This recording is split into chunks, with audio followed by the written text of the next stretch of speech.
And also, as usual, feel free to offer any comments or questions as I'm going through. Most of what we're gonna be looking at are really just like other people's research that I've kind of collected at various points. So I'm just going to be reading some quotes and asking some questions and reflecting on some things. And so yeah, let's get started. So we're talking about representations of race and gender in video games. And I've kind of like linked to a lot of different sources, and so we'll be looking at quotes from these different sources. And one sort of like quick way of contextualizing what we're going to be talking about is from this essay, "The Power of Play: The Portrayal and Performance of Race in Video Games." And in this kind of intro, they say at least some of the absence of discussions of race in public and policy dialogues about video games can be attributed to the fact that the use of racially marked characters, themes, and environments, historically speaking, is a relatively recent development in video games. That is not to say that video games, even during the earliest periods of development, were necessarily race neutral, but rather that efforts to build explicitly raced characters and worlds were limited by the styles of games being produced, screen resolution, and processing speeds. So we've talked a lot about how the sort of like technological aspects of the hardware that we play games on has affected the aesthetics and the gameplay and the sounds and all these different aspects of how games work. And this extends even to this sort of like social political dimension of representation in games. So games are obviously very different from other media in that we can, we are using graphics, and graphics depend on the sort of quality of the hardware and the software that we're using. And so this article is from 2008. A lot has changed since then. It's been almost 15 years. The quality of games graphics has gone way, way, way up to the point where, a lot of 3D games are very cinematic and lifelike in their portrayals. But it still comes from this history of like what we looked at last week with the game Death Race, where people are represented as just, blocks of pixels, and thinking about what that means or what that represents in terms of real world things. Another thing to consider is, when we talk about representations of race and gender, a lot of games just don't use human or gendered or racial characteristics as the characters in their games. They kind of, thinking about something like Tetris that's just like blocks, or other games that use, aliens or things like that. Obviously, there are different kind of contextual markers that we might look at in those cases. But generally, a lot of games can kind of avoid this whole thing in a way that things like movies and a lot of novels and things like that are not able to do. But as games have kind of developed and become more complex in terms of their graphics and realistic, of course, this is a conversation that comes in. How do we represent characters in games in terms of their racial and gender identifiers? Looking a little bit about representation in race, there's been a lot of progress made recently. And a lot of the studies that we're looking at, come from the past. Obviously, studies are talking about things that have happened previously. So, this isn't the most kind of like current thing, but, so a lot of progress has been made in terms of the things that we'll be talking about. But a lot of those issues still remain. So looking at some statistics, and this is in terms of representation in games themselves. So the characters that we see on the screen. So this is from 2011. So again, it's like 10 years old. So, keep that in mind as we're looking at these stats. But from this study, we see 70 to 80% of video game protagonists are white males. And both studies found that while black and brown bodies are increasingly represented in current gen video gaming, they're depicted using stereotypes of criminality, athleticism, or terroristic threat. And so, that kind of establishes a couple different concepts. One is the idea of the protagonist who we're playing in the game and who that's typically represented as, versus other identifying characteristics and how they're represented in different characters in games. From another study, That was kind of like a survey of different games. Of the 1,716 characters identified in the study, 65% were male, 19% were non-human, and 17% were female. So the percentage of non-human characters is higher than the percentage of female characters. White males, for example, represented 52% of the male player-controlled characters, compared with 30% for black males, 5% and 3% respectively for Latinos and Asians. According to this is from the Wikipedia, but from another study. According to Madeline Messer, writing in the Washington Post in 2015, among the top 50 endless running games for mobile devices, 98% of those with gender identifiable characters featured male protagonists, of which 90% were free to play. As many as 46% of these games offered female characters, and only 15% offered them for free. Playing as a girl required, on average, an additional purchase of $7.53, much more than the cost of the games themselves. So those are just some stats about representation of characters and protagonists in the games themselves. And so now I want to compare that to representation among gamers. So, which different types of demographics are actually either playing games or identifying as gamers. So while representation in games has historically been dominated by white male characters, people who play video games and identify as gamers are much more diverse than you might expect, given the common trope or stereotype of the white male gamer. So just some numbers. This is from 2015, so a little bit more recent. Survey by the Pew Research Center found that 53% of Black adults play video games, 11% of whom are self-described gamers. For white adults, these figures were 48% and 7% respectively. Some 19% of Hispanics say the term gamer describes them well, compared with 11% of Blacks and 7% of whites. The Pew Research Center also asked about how minorities are depicted in video games. Roughly half, 47% of Americans, say they're unsure of whether video games portray minority groups poorly. Interestingly, this is most common response regardless of race or ethnicity. So it's a couple of different points there that are kind of interesting. One is just looking at the demographic of people who play games versus who's represented. It's very different.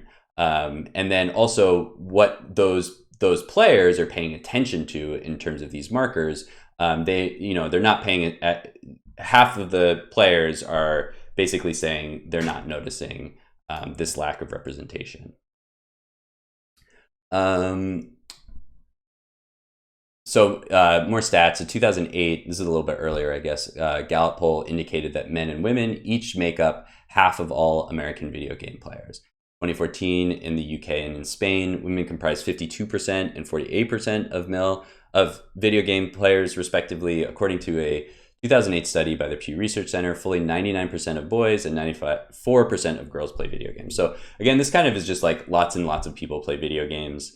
Almost every like child plays video games, and half of all adults play video games.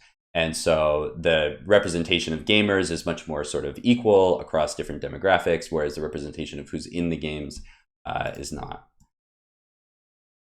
Among teens, 73% of African Americans 13 and older report playing video games, compared to 66% of the total population.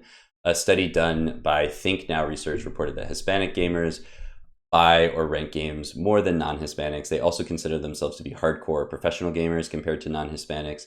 The following is a breakdown of gamers by group. Asian Americans, 81%, African Americans, 71%, non-Hispanic whites, 61%, and Hispanics at 55%. So just more numbers kind of like showing this sort of discrepancy. Many studies disprove that dominant white heterosexual male teen gamer image. Indeed, the stereotype is consistently discredited both popularly and academically.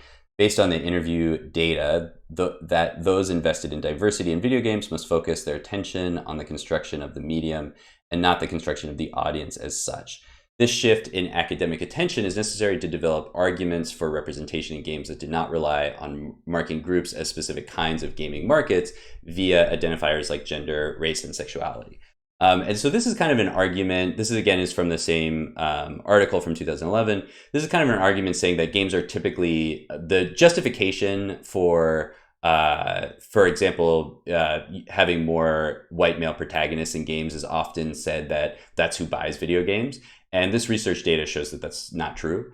That, as I mentioned, the demographics of people who play games is much more equal than what the sort of stereotype suggests, and so it's actually working against people who are developing games to have those sort of like marketing ideas of demographics in their mind. They'd be better off making games that are equally marketed to everyone. Okay, so representation among video game industry professionals. So we've looked at characters in games, people who play games, and now we're looking at the people who make games. And this disparity is much worse. So we've seen a disparity in representation in video games and the gamers who play them. The disparity between gamers and developers who create the games is even more dramatic. So from 2016, the International Game Developers Association suggests that only 3% of game developers are African American, figure that has risen only 0.5% in the past decade. In comparison, 76% of developers are white. Among developers, 68% identified as white, 18% identified as East Asian, 5% identified as Hispanic or Latino, 1% identified as African American. Only 3% of non-white developers are in senior positions within video game roles, compared to 23% of their white counterparts. And this is even more recent. This is from 2019. I feel like this is something that is changing a lot. There's a lot of changing in terms of who is having access to the creating games, in terms of the indie game world and smaller game studios. So I think a lot of this data is based on sort of the AAA game industry and people who have full-time jobs working in games. So that's something that still needs to be improved upon. But I think the game world in general is expanding to include people that it would not otherwise, because of the tools that are more available. So thinking about what this actually means, like these discrepancies in representation and how they actually play out in terms of what games look like and who plays games, we'll look at race and gender signifiers in games and how we can interpret those.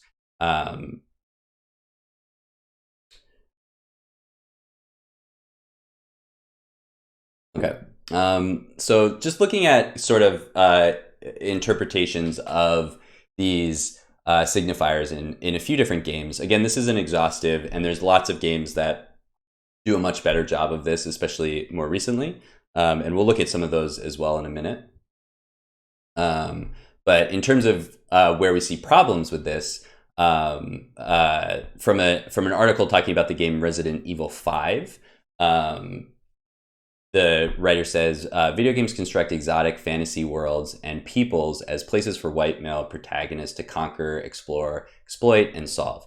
Like their precursors in science fiction, fantasy, and horror, video game narratives, activities, and players often draw from Western values of white masculinity, white privilege as bounded by conceptions of the other, and relationships organized by coercion and domination. So we have a second for discussion, and then we'll look at a few examples from actual games. So we've seen this kind of like disparity in representation between who creates games, who we see in games, and then who plays games, who the actual audience for those games are. And as we've seen, games change over the years and offer wider sort of representation and more options for representation. There's a few different ways that different studios and developers have kind of incorporated more diverse casts or characters into their games. So one way is to create games having users have the ability to sort of customize their protagonists. So rather than the game choosing the specific signifiers, whether they be race or gender or otherwise, having users kind of create their characters. So you can choose a skin tone, choose different styles of clothing and hair, different gender signifiers. So that's kind of one way that you can create your own character and see something on the screen that's more of a representation that either matches you or matches something that you would like to see, versus having simply just like more diverse characters in general, specific characters, specific protagonists that have identifiers that are not the sort of default or stereotypical white male protagonist. So thinking about this from a game designer's perspective, if we're going to choose which approach to take in our own games, what do you think the advantages and disadvantages of these two approaches are? What do you think is a good way to allow for more diversity of representation in a game that you're creating?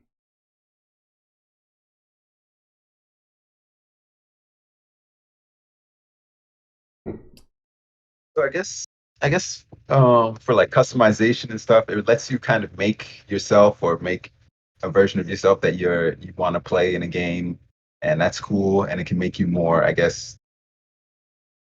in tune with that character because it's something you made. So now you're kind of invested in that character. So that's an advantage of that. I'd say a disadvantage is that I think it kind of makes it where stories become a little bit more generalized and can't really focus on certain direct aspects of the character because it's something you made up. So like certain stories, like if we want to talk about race, like if you wanted to have a story that focused on maybe the character's race, you'd have to go out of the way to create it where the different options that you've selected kind of factor into those race into the dynamic of that sort of story. Whereas if you had the game just be about a specific character, you can more flesh out that character's experiences and what sort of like let's say racial sort of issues maybe they face, like if it's about a black character in like a certain scenario or a certain story. While if you had it where it's customizable, you have to be like, it can't just be a story about a black character doing that because now if the person makes a white character, there's a dissonance in the story, or like they would be confusing to the player. So, and for like I guess a design standpoint, it makes it where you have to think a lot about whether or not the player's character factors into the story. I kind of wanted to piggyback on what Paris was saying. The sample set they used for the video games, where it was just 5 or 6. Is their listing of the sample set? How many have variable character dynamics? And yeah, with story depth, Skyrim did that pretty well, at least in my opinion. I played as some kind of lizard creature type thing, you know. But like with characterization, are they pulling the data off of uh, just like micro purchase type games where you do have to pay $8 to be a girl or a woman? Excuse me, or uh, I'd like to see where they're getting their data from and how they're quantifying for variable character, cultural backgrounds. And are they just doing it with fixed character games? I'd like to know the list of the fixed character games. I mean, Mario and Luigi are both Italian. We all know that. It's kind of like, is it set like that, or is it like Skyrim where you can have different attributes and character backgrounds, like Paris was saying with like character depth. I think Skyrim did it pretty well insofar as just having a good backstory for each and every type of creature or human you could be. I think Skyrim is an interesting example to bring up because Skyrim has racism in itself. Like it might not be against like it might not be the way we traditionally think of it because there's not exactly like people like there's all kinds of different species of like lizard people in that game, but there's still definitely like a race that's treated poorly. So say you did choose that as your character, you kind of there's that perspective that's given in the character without necessarily making it about race, if that makes sense. Um, and I think that like letting you allowing customization can make you feel like more connected to like the character's journey. But I think also there's no customization or just like really minor customization, like outfit changes or something, as long as the character has like a backstory that you care about and the dynamic is fun, I don't think you need to be like as personally attached to it. Cool. Thank you guys. Those are all really interesting perspectives. I actually haven't played Skyrim. That's like one of those games that's on my list. I didn't know that it involved lizard people, so I'll have to look into this more. But it sounds like there's some interesting stuff going on in there. It's been on my list for a while. You look into the true deep state, everything involves lizard people. I kid you not. Yeah. But yeah, I'll have to look into that more. And it sounds interesting. Sorry, go ahead. Yeah, I guess I just wanted to also add that like I feel like in certain games the like customizing the character is obviously just like, aesthetic wise, like in something like Dark Souls, you're kind of just picking your character to look a certain way and that's it.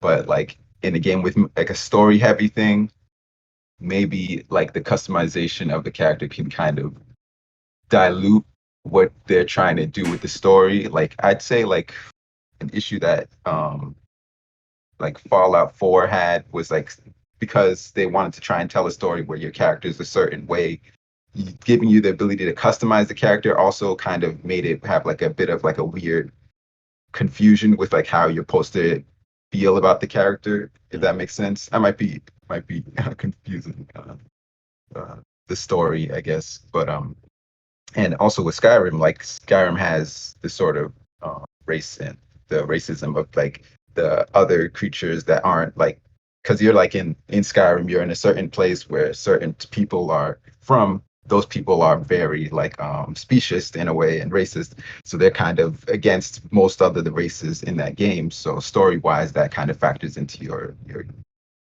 play style. I mean, like the way that you approach the story and certain things with it. You're treated differently by certain characters that if you were normal, if you were like a human, they probably would have been nicer to you or something like that. So I guess in that sort of way, you can get like a different experience with like your character's race or species, but that might be going out of the realm of like human race and stuff like that, where like a black person might feel a certain way compared to like a white person or something like that. Mm-hmm. I think of it as like representative, kind of like how the movie Zootopia is. It's definitely commentary on racism, but it's still about animals, Definitely, yeah. or the book Animal Farm. Mm-hmm.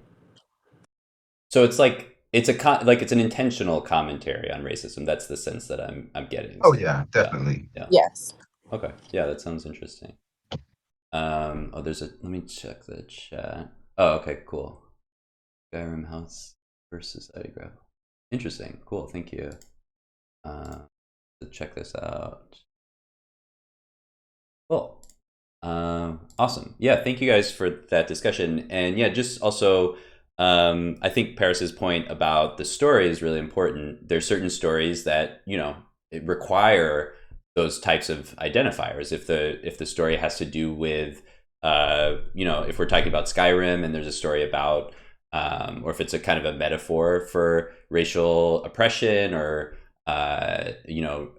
racial conflict, then obviously they have to have some way of representing or identifying those different races or however they use that as a metaphor. So it depends on the story that we're trying to tell and what the framing and the setting of the game is and stuff like that, whether we want to make different choices about how players can either customize their character or choose different characters that they can play. Cool. So let's continue. I have a few more examples and then another discussion at the end. So we've looked at some of the stats and I just want to look at a few games. Again, this is really like not exhaustive at all. There's way too many games and way too many different things to kind of consider. But I just want to give a couple examples of how these types of racial or gender identifiers can either be baked into games intentionally or unintentionally. So first example is Civilization 4. And this is just like a really obvious example of when in, you know, what I think is unintentionally sort of racist design in the game. And this was discovered in the actual code of the game. And so this is from a study linked here from 2013. And so from that study, as we became mired in the banality of logistical shuffling, we were stuck with the ennui of the bureaucratic evil at the core of the game. But colonization has a strict and problematic win condition. Players must be a colonial power, must rebel against their motherland, and must fight in a war for independence. Instead of reaching terms of peace with the homeland or paying the homeland for freedom, players are thus compelled to reenact the colonial history of the United States of America. Normal peoples come with a range of abilities and characteristics that make the game playable and fun. And the game's code takes many of these abilities away from peoples who are flagged as is native. Native peoples are defined within the game's procedural rhetoric at the functional level of the code to be other. So I think that's kind of interesting, just connecting it to the actual code of the game. You know, when we've been doing our Godot lessons, you guys have seen stuff that looks like is native. Obviously, we haven't written is native into any of our objects or characters or obstacles or anything like that. We have like is jumping or you know, is alive or something like that. But this was something that was written directly into the code that kind of like prevented people playing as different characters to actually win the game. And I think that's kind of an interesting sort of oversight, or maybe it was intentional, of the developers to say the only way to win this game, it's either an intentional commentary or it's a lack of imagination, to sort of imply that the only way that you can win the game is to be this sort of colonial power. So Was this something common in games?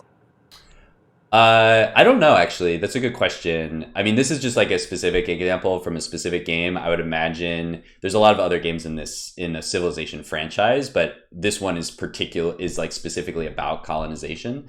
So that may have been why people looked into it.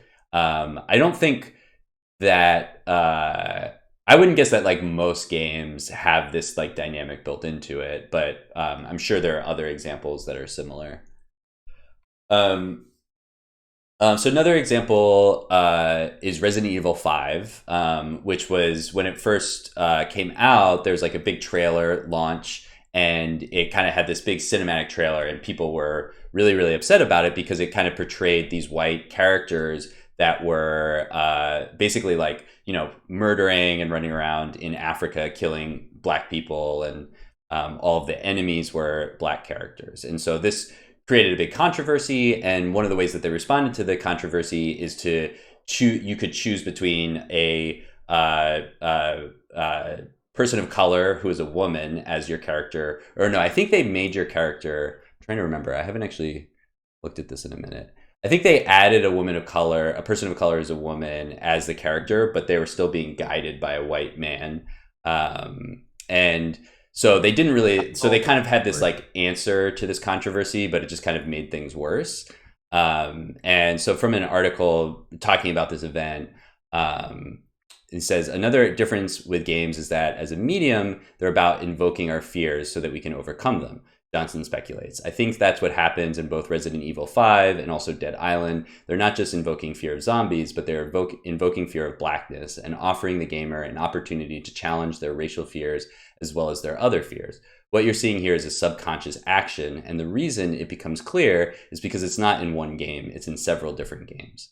And so this article is kind of talking about a few different games that have these stereotyped and sort of bad portrayals of black characters in contrast with typically the white, typically male protagonist who's, you know, usually killing them or enacting some type of violence on them. And so this is kind of showing this unintentional, okay, so the implication here is that it's not intentional. It's a subconscious action of the game designers who, you know, are thinking about the setting, thinking about the characters and doing these things, and they're subconsciously or unconsciously injecting these different stereotypes and biases into their portrayal of the characters in the game.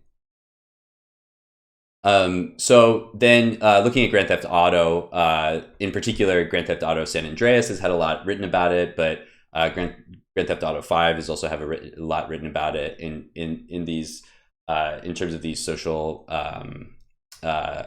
factors. But interestingly, Grand Theft Auto 5 has been both praised and criticized for representations of race and gender. So it's kind of managed to do both. There have been arguments that it employs racist stereotypes of people of color as violent. And some critics argue that it depicts people of color as fully developed characters.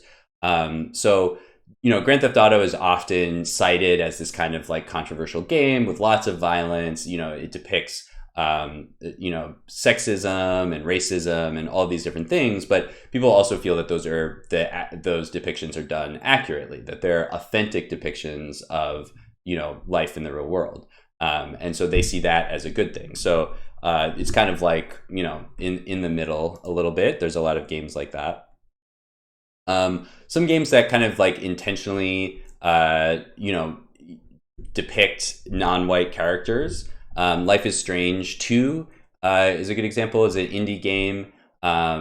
This game, it's a different sort of game that reflects trauma experienced by Latinx people in modern day America. Life is Strange 2 addresses covert racism in a way that is unfortunately relatable for minorities in majority white countries. Protagonists Sean and Daniel Diaz are discriminated against because they don't look like they're from around here and appear dirty. They're treated as adults deserving prosecution instead of as children in need of aid in times where they get into trouble. And so this is kind of an example of a game that is actually exploring racial stereotypes and these types of narratives in a positive way, in a way that allows gamers to kind of experience this and reflect on it and understand the situation from the perspective of these protagonists. Another game that is probably not what you expect. Assassin's Creed is this big AAA game, but it actually got a lot of praise when it came out for the way that it portrayed the protagonist. Ubisoft's Assassin's Creed franchise has dealt with a number of historical settings, which it tries to capture in a manner that is realistic and respectful to the inhabitants of the real-world countries. The first game, Assassin's Creed, features, I'm not going to be able to pronounce this, but Altair ibn La-Ahad, a Muslim born in Syria during the uprising of the Nizari Ismailis, who quickly adopted their high-ranking members after his father dies. Altair's story makes him a hero as he rises in rank and then fails and is given a chance to prove his worth as an assassin. Another story that doesn't center his religion or ethnicity as the reason he's in the game. He's just part of the world that the game is set in. And so this is kind of an example of an authentic portrayal using, racial signifiers to create authenticity within the game world. So we'll quickly talk a little bit about the real world effects of these, and this shows some other studies that have looked at how video games influence thought and behavior. So previously we looked at representations of violence in games and the studies that attempted to show the relationship between depictions of violence in video games and real world violence or antisocial behavior. Studies have also been done to show the relationship between depictions of race and gender in games and their real world consequences. So this is from a study of Warcraft and some of the social effects of that game. World of Warcraft specifically. Robert Brookie expands upon his claim in his analysis of gaming blogs. He discovered overt racist attitudes towards Chinese farmers. Most importantly, that some players who harbor negative feelings towards Chinese farmers do not believe that these feelings denote racial discrimination. Thus, though it is the case that players cannot see each other's bodies while playing, specific forms of gamic labor, such as gold farming and selling, as well as specific styles of play, have become racialized as Chinese, producing new forms of networked racism that are particularly easy for players to disavow.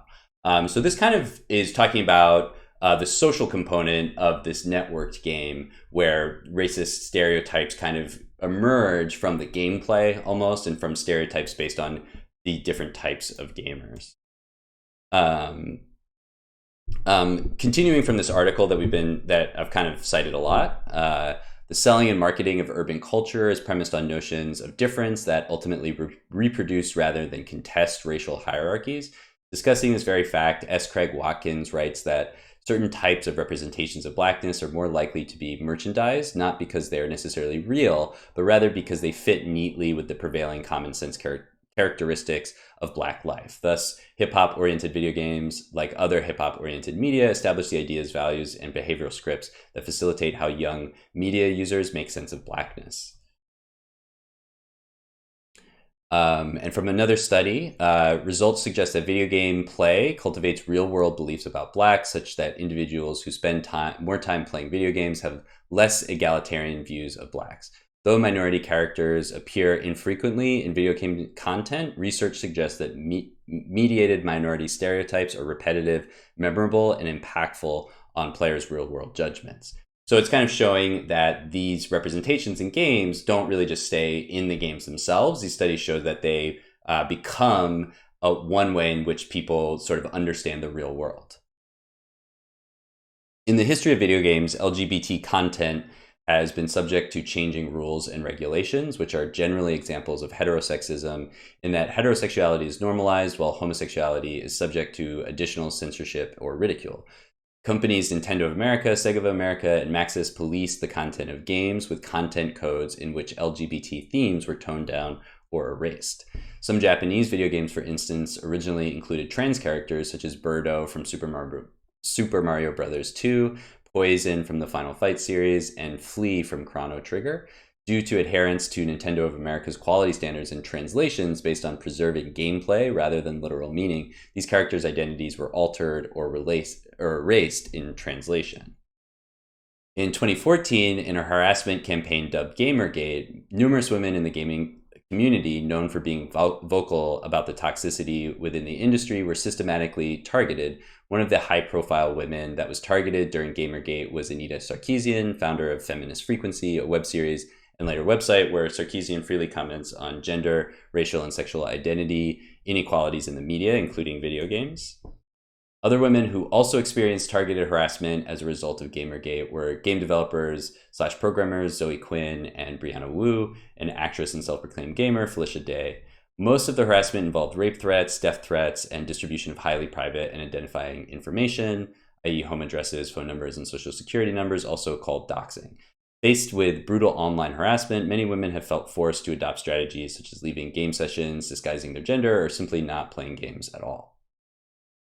And so continuing to kind of look at the effects of these social components of games, and thinking about, I do think that as game designers and game developers and artists, we don't necessarily always think about what the impact of a game is or what we're representing. Sometimes we just draw what we think is, looks cool or is interesting and just kind of throw it into the game. But I do think representation is important, and thinking about the process and the narratives that you're creating are important. And so kind of just trying to connect what games represent and who gets to create games and who plays games, and then also the effects of those. So again, not exhaustive, just a few different kind of perspectives.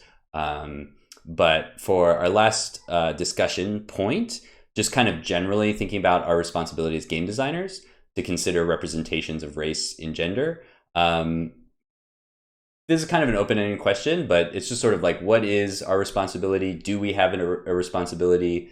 Can we just kind of ignore this, or is this something that it should be kind of part of our process? There isn't really a right answer here, but I'm just curious about what you guys think, or when you're starting to create a character or think about what you want to put in a game, if this is something that you think is important to consider.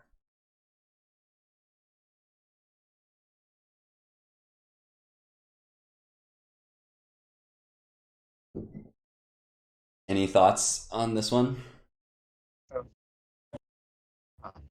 I I don't necessarily think there should be like forced representation, but there should be some level of consciousness of like, is every character that I'm putting in here exactly the same? And I think you should just be conscious of what negative stereotypes you could be reinforcing and who the audience is, and is it going to be an issue? Like, will they have the comprehension to understand that this is not reality? Okay, thank you. Other thoughts? I think it comes down to, your reputation, your integrity. There's going to come a point in time where, maybe you're out of work and, hey, the only job you can get is, doing the tentacle porn game, target marketed for Northern Minnesota Catholics. And that's the only way to put food in your family's mouth. So it's a matter of, what are you going to balance out? Do I go hungry today, or do I, sell out for this? And that's a choice everyone has to make for themselves. But ultimately, you live with your decision. You live with your reputation, and that's on you. Okay. I think that's a pretty specific example. It's hard to imagine that specific, but I can see what you mean. Thank you. I'm exaggerating for Yeah. emphasis. Yeah. Go ahead, Paris. I think, I mean, as a game designer or as someone that's creating content that's going to be shared to the world, I guess you always have like a responsibility, I think, to try and speak on like a part of the society that you feel needs changing. Like artists, like when making like paintings back in the day, they always had some sort of, they're not always, but there was a lot of meaning that some would put into their art, even though it was more abstract or had less definitive meaning like up front.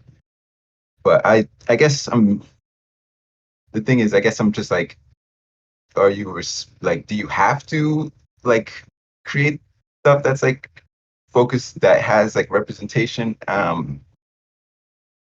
I guess it depends on what representation means. Like having characters in the background that's different colors or different races or different genders, or like each character is like of those genders and races are fleshed out and feel like they're not just stereotypes.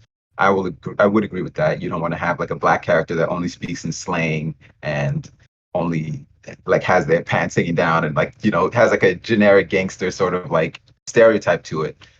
But it's also but then there's also people that's like that though. Like in real life there's people like that. So it's kind of like how much of a character's personality that you create will be seen as just part of a stereotype that you're, and that is reinforcing. Same thing that Sonora said, pretty much, like how much you can't, like how much of what you're creating is going to reinforce stereotypes that people already believe, or how much of it's going to kind of dispel certain ideas.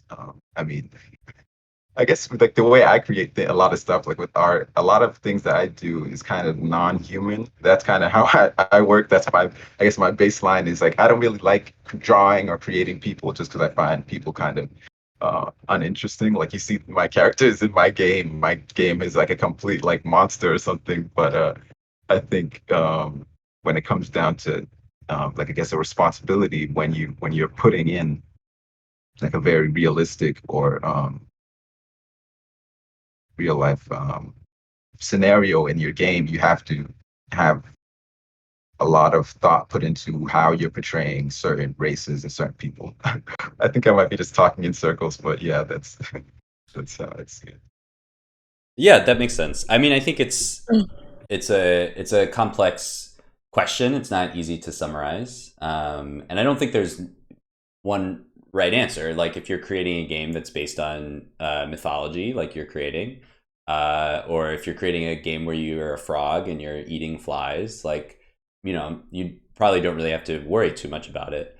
I think when you're creating a game that has a story that involves people and you're portraying people in the real world, then it kind of comes into it a little bit where you do want to think a little bit about whether that's an authentic portrayal of the people that you're portraying. Is it based on yourself? Is it based on people that you know? Is it based on research that you've done?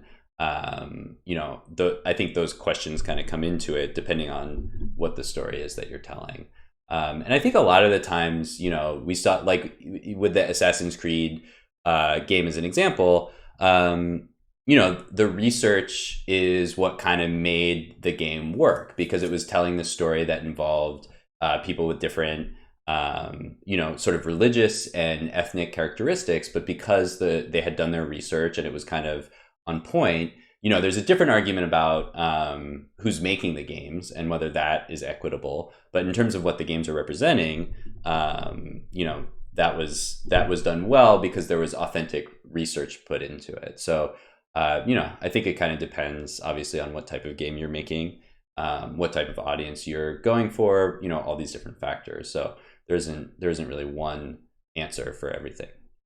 But yeah, thank you guys for more discussion. There's a bunch of links here to all the articles as well as some other articles. A lot of these are kind of like academic articles. Some of them are more like blog posts and stuff like that. So if you're interested in looking at more of the specific like sources and data, Richard, you were kind of asking like what games were being used and stuff.